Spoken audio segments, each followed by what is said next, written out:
This is the Alden Report. Today's episode is brought to you in part by Wicked Happy. The way you live your life depends on your outlook, and theirs is simple. Be wicked happy. Wicked Happy provides you with apparel to make you smile. So if you want to be wicked happy and you want to look wicked cool, then visit wickedhappy.com, and at checkout, enter in the code RADIO for an additional 15% off your entire order. Again, visit wickedhappy.com, apparel to make you smile. This is the Alden Report. All right. Well, my name is Mike Alden, and a lot of times we like to say I'm here in Blue Bay Studios. Like, we actually have a real studio that we built out years ago. It's not just my bedroom or what have you, but this is probably maybe the, I don't know, third or fourth times that I've done this. I'm here in my car, pulled over on the side of the road because I'm on my way to a soccer game for my 15-year-old daughter. I don't like to miss games. I very rarely ever miss them. But I also have a guest that I've been trying to get on for a long time. He is a motivational speaker. He's an author. He's worked with some of the biggest names in the world. He's worked with some of the biggest companies in the world. And I've heard him, and I followed him. I've been motivated by him, and his story is amazing. In fact, that's his last name. My next guest is Mr. Tim Storey. So Tim, thanks so much for being here. Thanks for being here in my mobile studio in my car pulled over on the side of the road in Quincy, Massachusetts. Thanks for being here, man. Okay, so I'm loving this because nobody has ever interviewed me from the side of a doggone road. Yeah. Not Ellen, not Oprah, not Steve Harvey, not Don Lemon from CNN, not even Sean Hannity, which I didn't enjoy being on the show. Never. And there you are from the side of the road. What a privilege. You know, it's funny. I'm sitting there, I'm listening to that. And like I said, I built out a studio 7 years ago, probably not just the podcast, but we have a full-on production studio, television, and you probably haven't seen me on television, but I've been on television for years myself. In fact, I saw you on television when I was out in Vegas, and I tagged you in it. But yeah, you know what? We were like, I wasn't going to record the video, but you know what? Like, let's do it. So here we are, and the sun is on my side. It doesn't matter. It's all about the content. I love the whole thing because, Mike, you got to admit, it's very 2021. Because 2021, none of us expected so many things to happen, right? And so guys like us, we just brave the elements, man. We just come through, and you're braving the elements to get to the soccer game. That's it. I mean, it might be the second half, but that's okay. She'll be fine. She already knows that. Yeah, man. So, it is kind of fun. I can't wait to see it. I hope this gets a lot of interest after. I think it probably will, because it is so fun like this. I get what's in the back there? I got some sort of container in the back there. I got my daughter. See, my daughter's going to be mad that she's not going to have her Gatorade until the second half, but she's going to have to suck it up, so. It happens. It happens, man. Well, thanks for being here again. You're a busy guy, like you said. I mean, you just mentioned all the shows that you've been on, and for you to come on this podcast is really just a great thing. And I know you're super busy, and regardless of the pandemic, you're doing a lot of big things. And I know you've told this story before, but one of the things that kind of really resonated with me is I'm a kid from the projects. I didn't grow up in Compton, but grew up pretty tough. State housing, Section 8, single mom, surrounded by crime, drugs, violence. You grew up in Compton in a small apartment with, I think, seven people in the home, and probably not the most ideal situation. There's some things that I've heard you say before about that upbringing, and I'd love for you to just maybe tell us a little bit about those beginnings and those early days. Well, number one, I didn't know you were raised in the whole Section 8 system. And like so many people that are watching right now, you guys were raised in tough situations. So I don't think Mike or myself are trying to say that we had it more difficult than you did. But my story is one of you're born into a situation that I did not have a choice. I was just born. And so we really did have 7 people in a 2-bedroom apartment. And my father was a steel worker, had a 10th grade education. Mother worked at a donut shop. Now, Winchell's Donut Shop, but I don't know if they have them on the East Coast. Have you ever even heard of Winchell's? I have. In fact, I saw the story about the guy who started that franchise, and it was really kind of like the early beginnings of really kind of the growth of the donut shops. And so there's a great documentary on it actually on Netflix. Hey, okay. So I'm going to actually look into that because that was my mother's occupation for much of her adult life. So we had it tough. We were lower income, but my mother was cool, and she still is. She's alive, but she used to say we are lower income. Like she admitted that. You don't hear that much from parents. We're lower income, but we're not lower class. And so, Mike, it was cool. Like I know how to do dishes really well, but then when we finally got a house, my three sisters know how to like mow the lawn like nobody's business. So we really were raised extremely disciplined.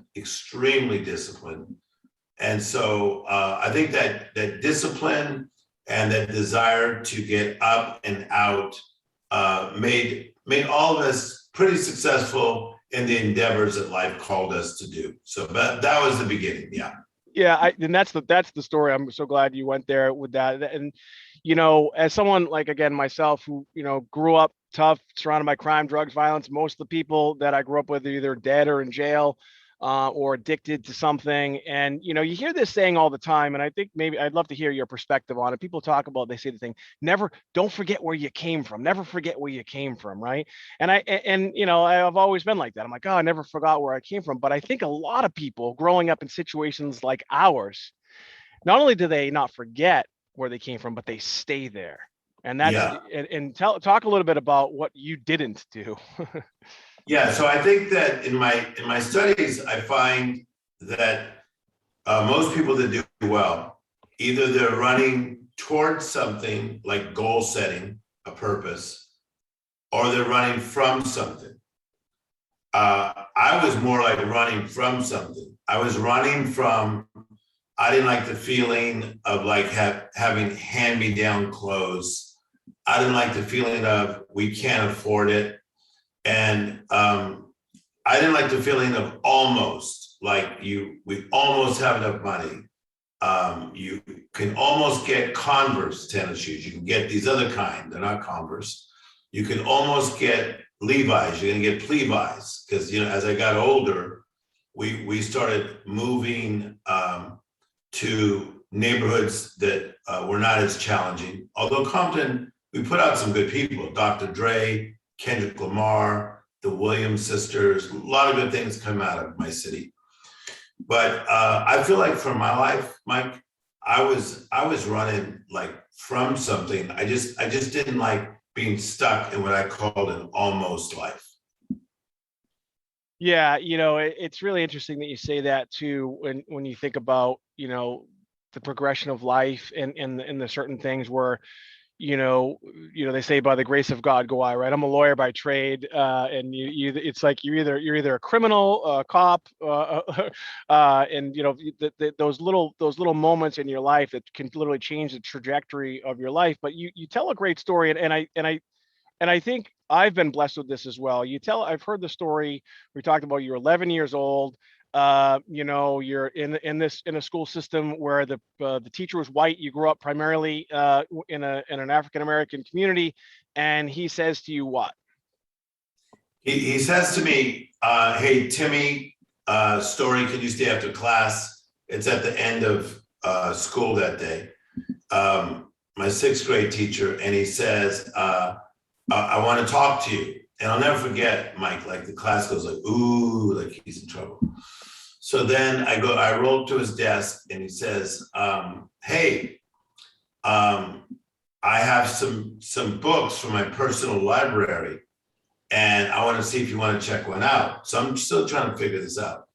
He said, "The reason I want to see if you want to read one of my books is because I think you are."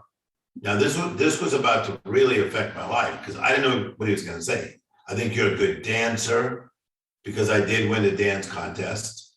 "I think you are a good basketball player," because I remember he used to watch my games. He said, "I think you are brilliant." And so what an amazing thing to hear that I'd never heard in my entire life, because my mother was so busy like trying to make things work in our family that she never like said, "You're brilliant." My dad never said, "You're brilliant." My uncle, my aunts never said, "You're brilliant." So when this guy branded me brilliant, I think the key here, Mike, is I did not push it away. I didn't say like, "No, not me," because I knew what the word meant. And I just took it and I just like put it on myself. And it was like, if one man branded me brilliant, that was enough. I didn't need to hear from the rest of the judges. I just went with what that dude said. You're brilliant. And he says, because of that, I want to see if you want to check out a book. Quickly, I read the book on the life of Michelangelo. And it really, really changed my life because it just took me to a whole different world. It was written by a guy named Irving Stone. And later I was able to tell his wife, Jean Stone, how much that book changed my life. So it's a cool story. It is a great story. And, it's amazing how, teachers and coaches have such an impact on one's life. And for me, it was the same thing. My mom was always there, same thing, hardworking, single mom and doing her thing. My dad they were divorced, so they're still kind of in the picture. But the interesting thing too about what happened to you, which it's sad, I think a lot of it doesn't happen to a lot of kids in that situation where you were you were uplifted and you were given this book at 11, not for extra credit, but you were given this book at 11 to read. A lot of kids, especially growing up the way we did, they don't see it, man, and it's really sad. And I wonder, what other people's lives would be like if that one moment, if that one instance, if they had just taken that book and just opened it and read it, right? There's no doubt about it, because I think that you can gravitate to a spoken word. And like I work a lot in prison reform. And I remember I was at this event and some of these guys that were currently incarcerated or some had just gotten out, and they were talking to each other just as friends, and they were like, "Hey, fool, I haven't seen you in a long time."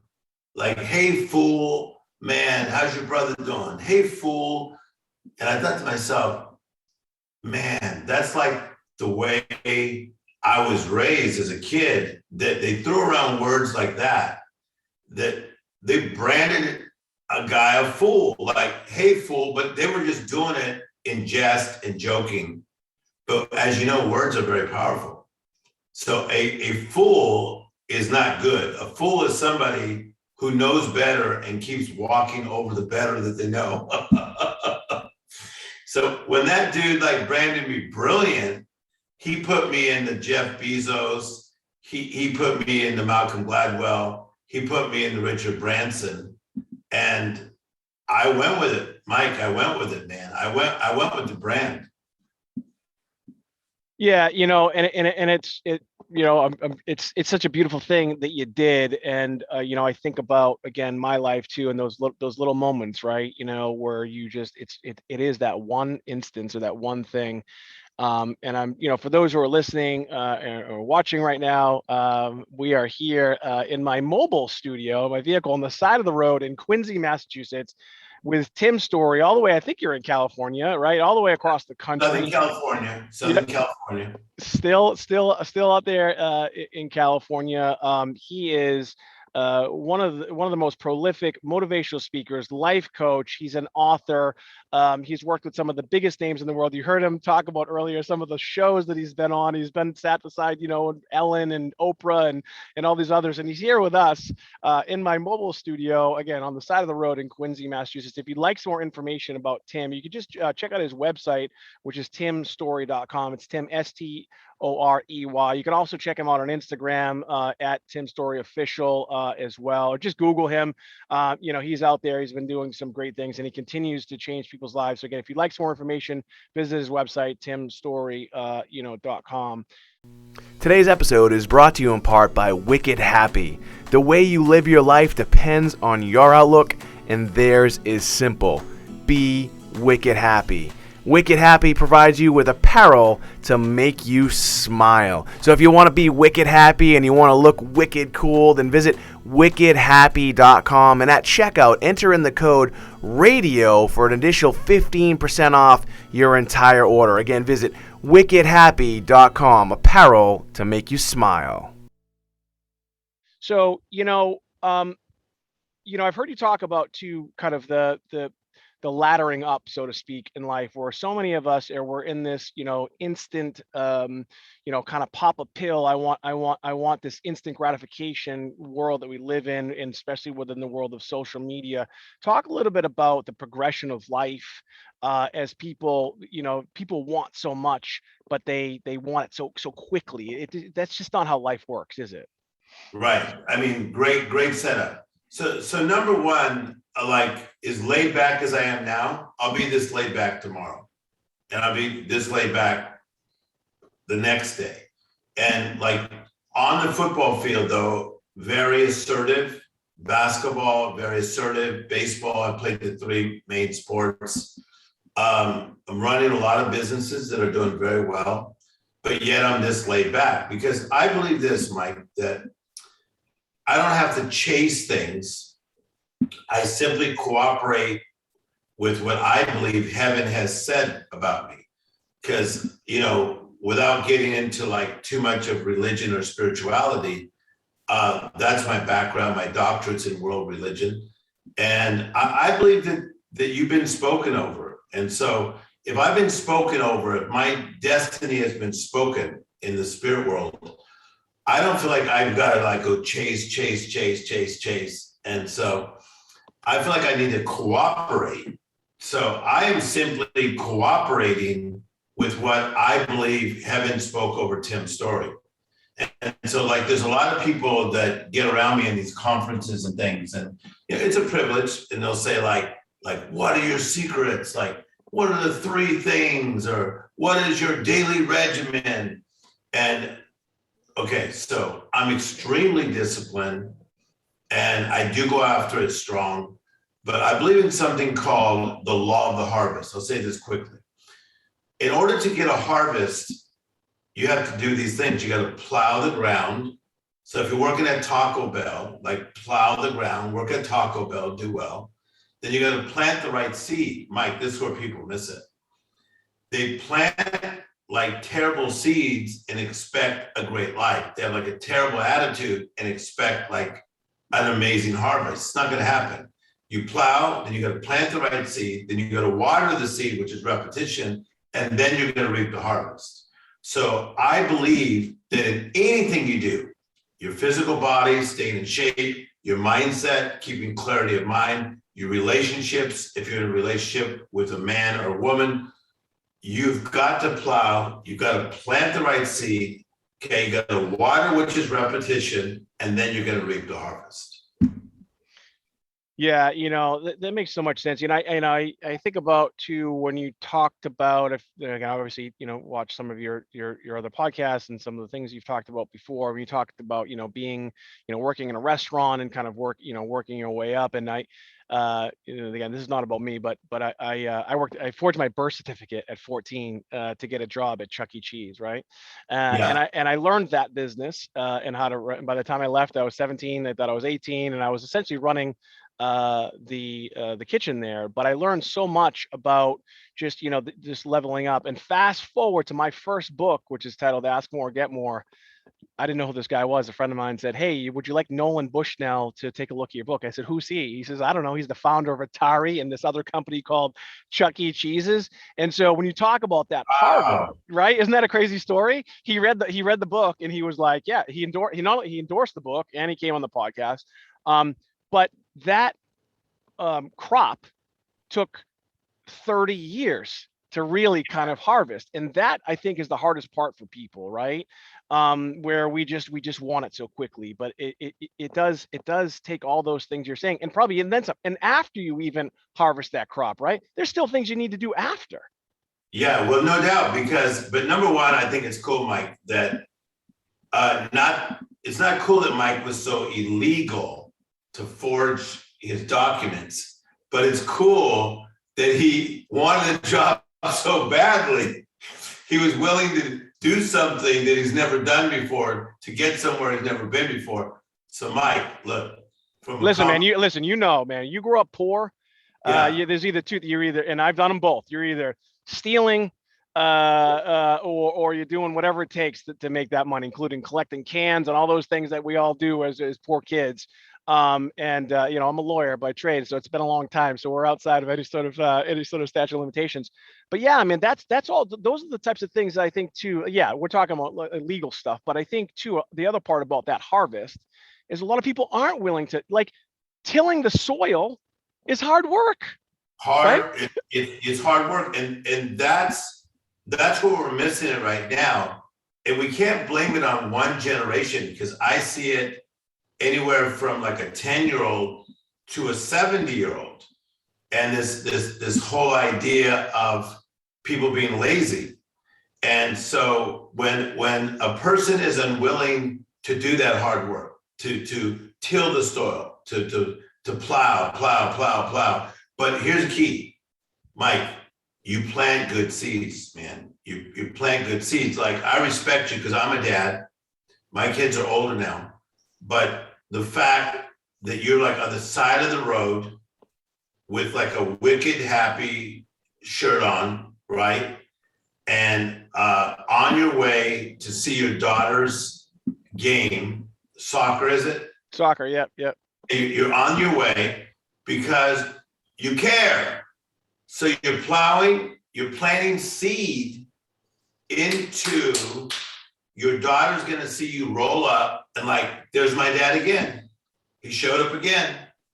Okay, plow, plant, water, you keep something up, the harvest will come. Payday's on its way. Payday is on its way. And dude, both of us got paid with a pretty cool life. Now, do we have some arrows in us? Like things hit you? Yeah, but because I've been raised, I just kind of like take them out, see who maybe shot the arrow and then just go on. Talk a little bit about that too. I was talking to my daughter about this last night, and there's a couple books out there called, like The Gift of Adversity, and Damon John, his book, The Power of Broke, and growing up the way we did, we, like you said, I knew I was poor. But I wasn't so poor that I didn't eat. But the Salvation Army subsidized our Christmases and Thanksgivings and things like all that stuff. But looking back, right? I think it was such a gift because we do know what it's like to have state cheese and the Salvation Army and the other organizations kind of helping out our family. And I feel like whether I recognized it or not, we're just so much more grateful for what we do have, right? Yeah, I think no doubt about it. So I mean, I'm grateful just for life. So like when I go speak at these conferences that we get to go to, they'll say like, and there's so-and-so's green room, and there's so-and-so's green room, and there's your green room. I'm like, dude, that was cool. Like, they got a green room, I got a green room, and then they got all these free snacks. Little Timmy from Compton, yo, I'm enjoying my free snacks. I don't really like do junk food, but I like all those little free snacks they give me, because I'm very appreciative of everything. Every Uber driver I drive with or has, he's driving me, he or she, I always overtip them. I overtip everybody. I'm overgracious to everybody. What a privilege to be alive. And this life that God gave me that's like overflowing. I've been to 75 countries of the world. I just got back from Spain last week, where we were just rocking 2 big cities in Spain.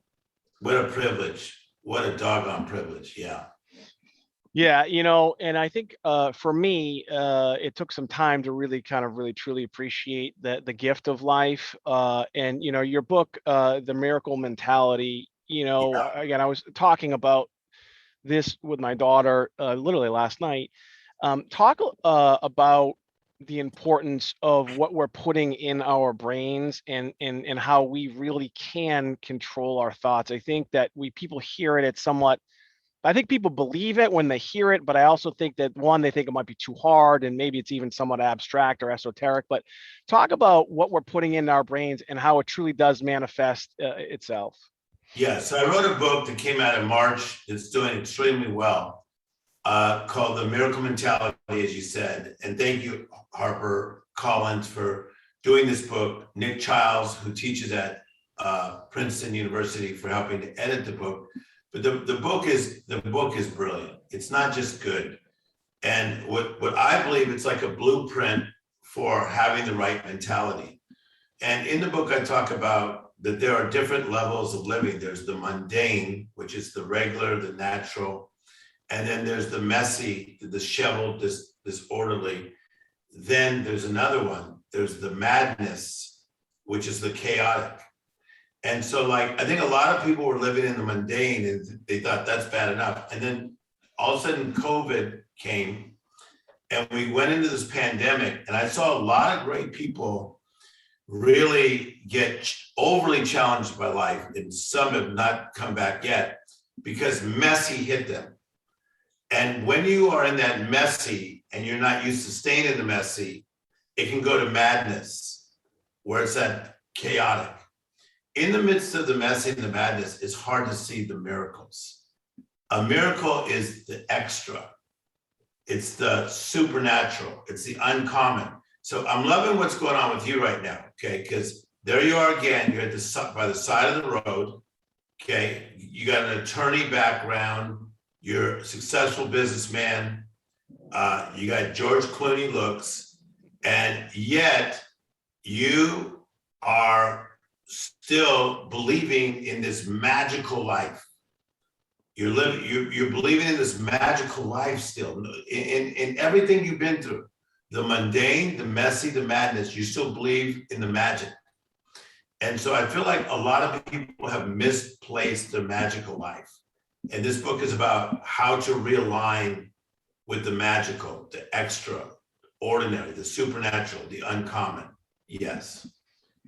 Yeah, and it is a beautiful thing. Again, we're on with Tim Storey. As he just mentioned, we're here on the side of the road. I'm here in Quincy, Massachusetts. I'm going to make the second half of my daughter's soccer game. She'll be fine as long as I'm there for that. And what Tim is talking about and what he's continued to talk about all over the world. He said he's been in 75 countries and he's been with some of the biggest hosts like Oprah and Ellen and others. And he's here with us today on the Alden Report, talking about not only what he's done, but what he continues to do for people. If you'd like some more information about Tim Storey, you can just visit his website, which is timstorey.com, Tim Storey.com. Also Tim Storey Official on Instagram. Pick up his book. Like he talked a little bit about what it can do for people. And I'm a big fan and proponent of taking that information, distilling it down to what makes sense for us, and then putting that information in our brains, because the stuff works. It takes time though, like he talked about earlier, right? Also, listen, if you're an entrepreneur, a business owner, and you're maybe looking to potentially even have Tim come speak to your company, whether it be virtually or in person, there's a form for that right there on the website. Again, it's timstorey.com. Also, they'll be in the show notes as well. Tim, I don't want to take up like a ton more time of you. Plus, I do got to make that second half, and I really appreciate you being here and making this happen. Earlier, we talked about, you said, oh, what are my top 3 things? Like, what are the things that I do? Every successful person that I've interviewed or been around, everyone does seem to have some sort of, routine. Maybe if we can go back to the things that you did learn growing up in that 2-bedroom apartment with 7 kids in the Volkswagen, taking that Volkswagen bug. By the way, my mom had a Dodge Colt hatchback, and it was only there was only us though, so we could definitely get in there. And by the way, it was repoed multiple times too. We'll talk about that later.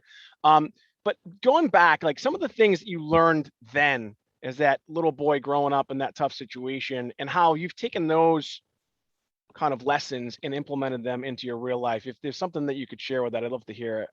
Yeah, I think that, life never wastes a hurt. And so whether you've been divorced, you could use that pain and truly turn it into power. because life does not waste a hurt. If you've been diagnosed with cancer, all of a sudden you're more sensitive to other people that are ailing. If you are struggling with addiction, you can be more awake and aware of other people struggling with addiction. If you're lonely, and so whatever pain has come my way, I allow myself to embrace the pain and to become more empathetic and compassionate and help change people's lives.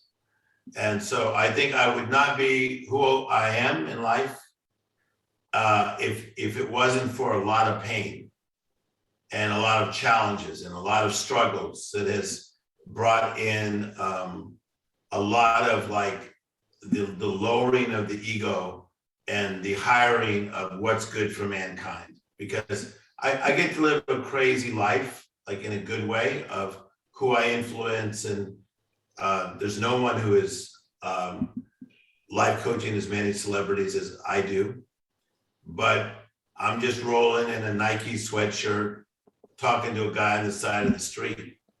But a lot of that is the pain has made me very sober. Do you think that, and I ask this question a lot of people on the podcast, do you feel like pain is necessary in order to be successful and happy in life? I almost feel like that it is a universal law that you have to go through some sort of painful, or a lot of people, it's multiple events, and sometimes it's half of their life or what have you. Do you feel like it's just a universal law of success that you have to go through pain? Yeah, so I want to frame that different, because you have children, I have children, okay? No parent is saying, I want my son to fall off their bike. I want my daughter to burn herself because she touched fire, not realizing what it was when she was little. I want my daughter to have asthma. No, nobody is prescribing pain or ordering pain from Life's Diner. But I do say that pain will come. It will come, but it's going to come when you're a kid. It's going to come when you're in high school, college, out of college. It's going to come in your 90s. And so what are we going to do with that pain? So it's not like I think God's up there like ordering pain, but it's going to come. It's part of what I feel is the fallen nature of this world. But that life does not have to waste anything. It doesn't waste pain. We can grow from it, learn from it, become more empathetic. Man, I'm more empathetic towards everybody because of the pain that I've been through. Yeah. And my pain is not just a thing of the past. I still feel pain. I feel pain that I did 2 funerals for 2 of my buddies that died because of COVID, and they were young, they were in their 40s. I feel pain about a lot of things in life, but I feel like I'm a wounded healer, and that works for me. I'm not like trying to live the perfect life. Yeah, it makes a lot of sense. Ultimately, I think really it comes down to just how you respond to that pain, right? Perfect. I mean, that was it right there. It's how you respond. Yeah. Well, again, man, I want to thank you so much for being here, and I'm glad that you actually said, "Hey, Mike, you know what? Let's do it the way it is." Because I was just going to go audio only, and you're like, "No, I like the way it looks." Maybe I'll start doing the podcast out of my vehicle and just different parts all over the state or wherever. I mean, you're such a cool guy. You're a nice looking guy.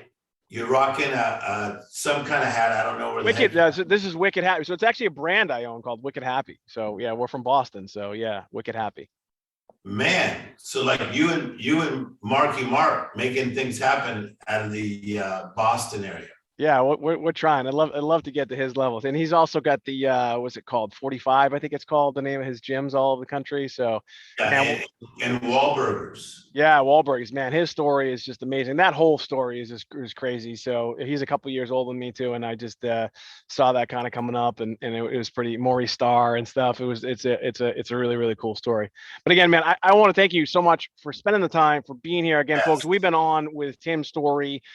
He is one of the most prolific prolific motivational speakers of our time, I would like to say. He's also an author.